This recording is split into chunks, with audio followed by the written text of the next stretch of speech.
Merhaba oksijenlerim, kanalımıza hoş geldiniz. Bugünkü sanatçımızın ismi Rinke Strauk. Rinke'nin çalışmalarındaki ana temalar ise doğa ve teknoloji, aydınlık ve karanlık, düzen ve kaos, yaşam ve ölüm arasındaki çelişkileri mekan ve darlıkla ilişkilendirerek çalışmalarıyla şekillendiriyor.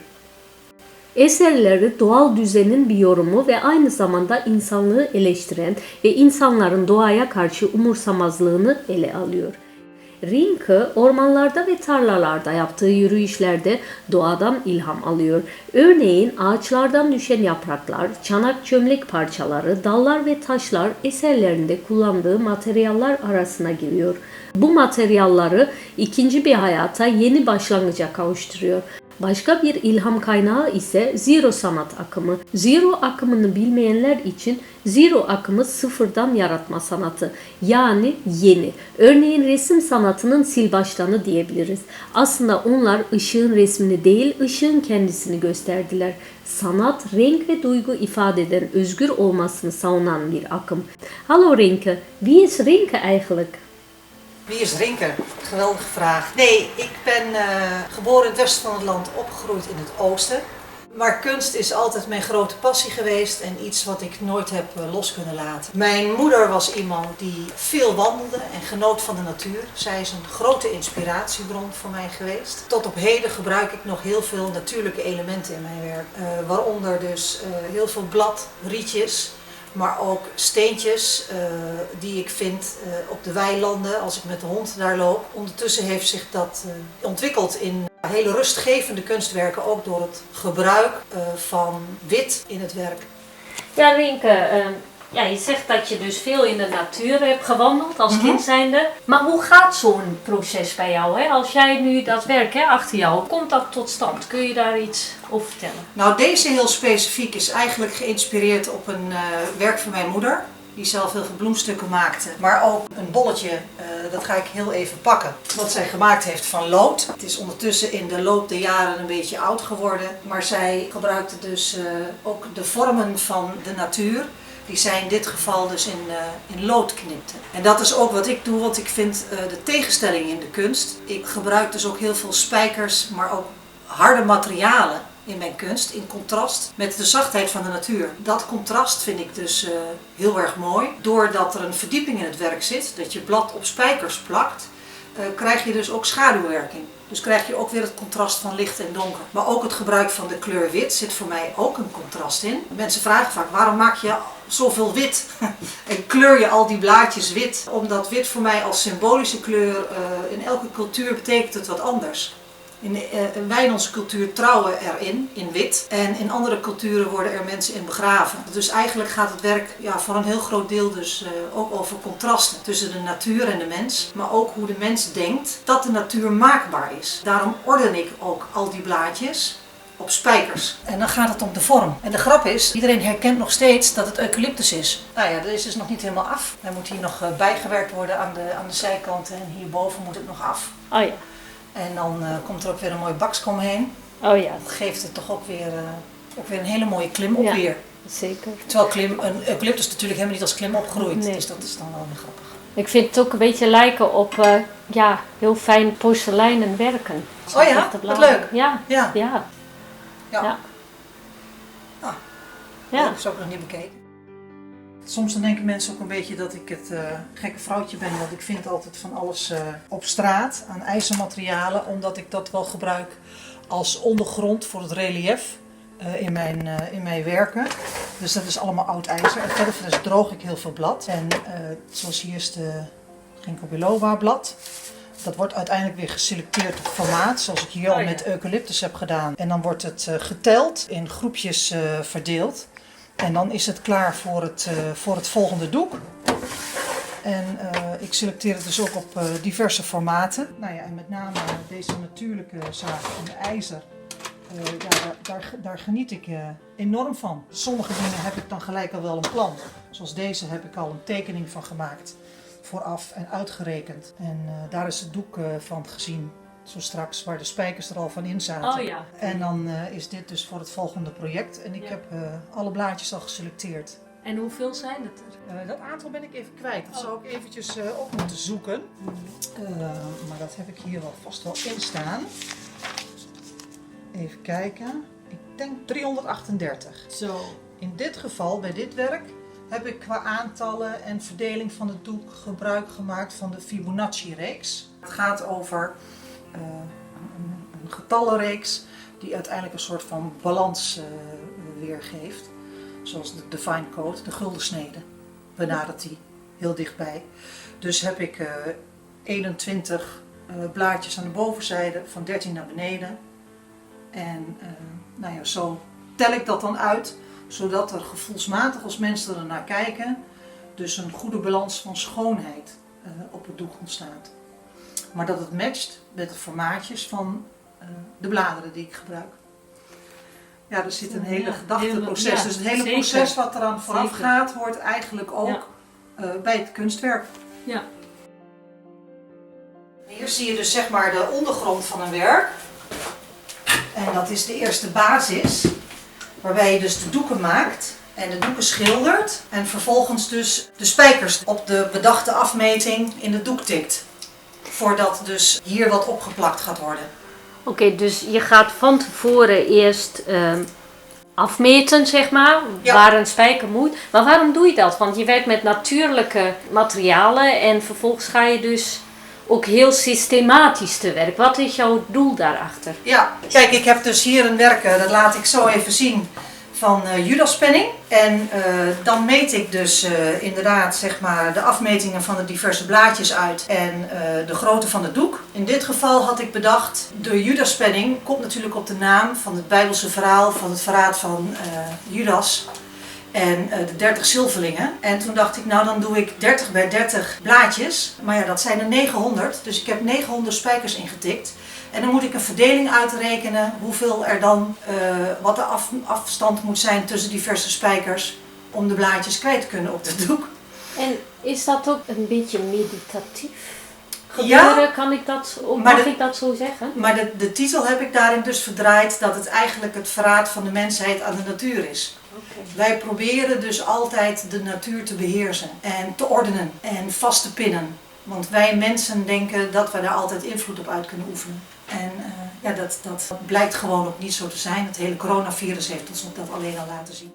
Ja, Rinke, je hebt een werk gemaakt nadat je zeg maar dat spijkerwerk die je net liet zien. Ja, dat is van een ander werk. Ja.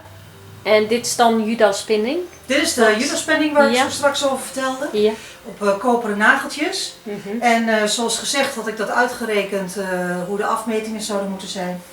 Ik heb daarbij ook rekening gehouden met een deel van de blaadjes van klein naar groot. Waarbij ik ook wel een goede verdeling op het doek probeer te maken. Zoals gezegd, de maakbaarheid van de natuur door de mens. En tegelijkertijd blijft toch ook gewoon natuur zijn eigen gang gaan. En blijft het gewoon zichtbaar hoe krachtig de natuur uiteindelijk is. De eigen schoonheid van de natuur blijft daarin zichtbaar. Ik heb in dit geval alleen de binnenzijde van de blaadjes gebruikt. Dan heb ik eigenlijk alleen het symbolische verhaal gebruikt voor de aantallen in dit geval. Heel mooi, ja. Je bent er wel heel erg druk mee geweest ook.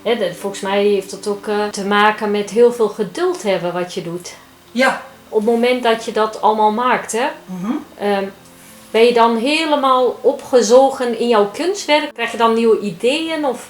Ja, ik krijg natuurlijk ook altijd als ik met iets bezig ben, dat is ook nog wel een goed idee. Ja, tegelijkertijd is het wel iets waar ik heel erg gelukkig van word. Ik heb het gevoel dat ik op deze manier schoonheid kan brengen. Dat is voor mij ook wel, denk ik van waartoe zijn we op aarde? Volgens mij gewoon om schoonheid te brengen. En of schoonheid nou liefde is of kunst of in welke vorm dan ook. Ja, daar hoort dit ook bij. Het is inderdaad een manier van werken die rustgevend is. Tegelijkertijd is het ook heel imposant. Je begint er dan iets en dan denk je, oh jee, dat is eigenlijk wel heel veel werk. En dat maakt je dus ook wel weer nederig. Ja, dat je denkt van, dat is even simpel een paar van die blaadjes. Maar door die kwetsbaarheid straalt het tegelijkertijd ook heel veel kracht uit. Ja, ik zie ook de manier van werken en wat je eigenlijk allemaal uitlegt, zie ik ook zeg maar dat zoals de natuur zeg maar groeit.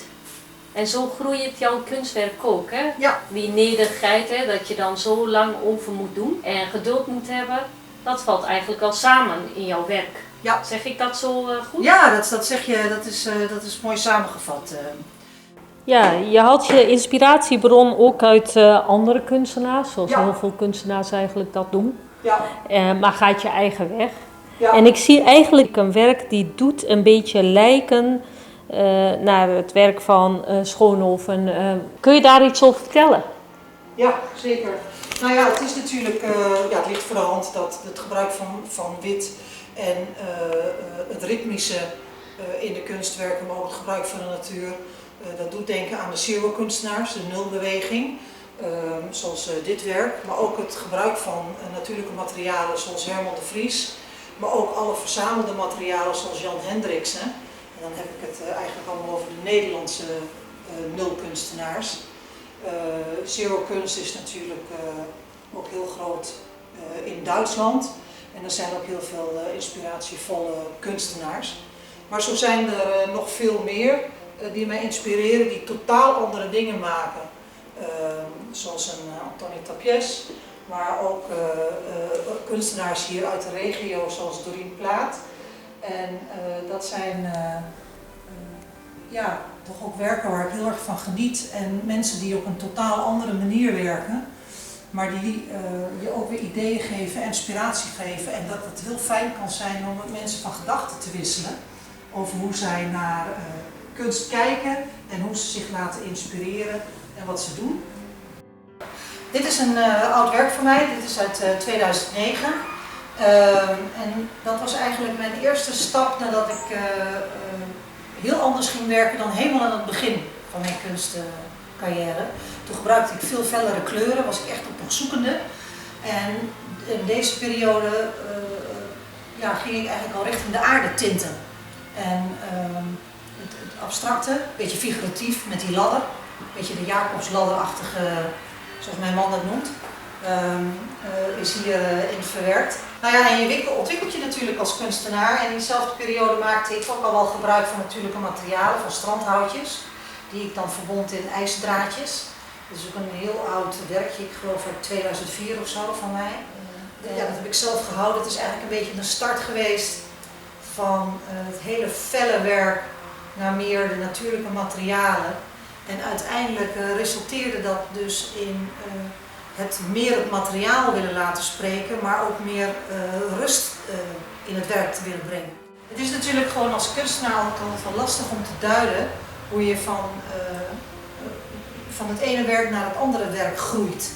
En hoe dan soms je kunst zo enorm kan veranderen. Als mensen mijn oude werk zien en mijn nieuwe werk zien, dan is daar een heel duidelijk verschil in zichtbaar. Zoals gezegd, de eerste stap waren al de natuurlijke tinten.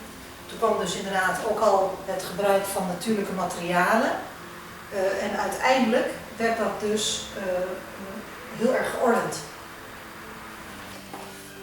Ik verzamel heel veel op mijn wandelingen, maar ook op reizen. Deze geweldige stenen komen uit Frankrijk, waarvan een deel al is wit geschilderd. En er wordt een groot stenen gordijn van witte stenen. Zo komt er ook een houtjesgordijn van witte houtjes. En zo probeer ik allerlei verzamelingen uit de natuur te verwerken in kunstwerken. En dat zijn voornamelijk dus 3D-kunstwerken. Waarbij dus ook allerlei porseleinen stukjes uit weilanden ook een plek krijgen. Maar eigenlijk ook weer worden gevangen in een plexiglas doosje. En wat betekent dat je dat iedere keer in een plexiglas doet?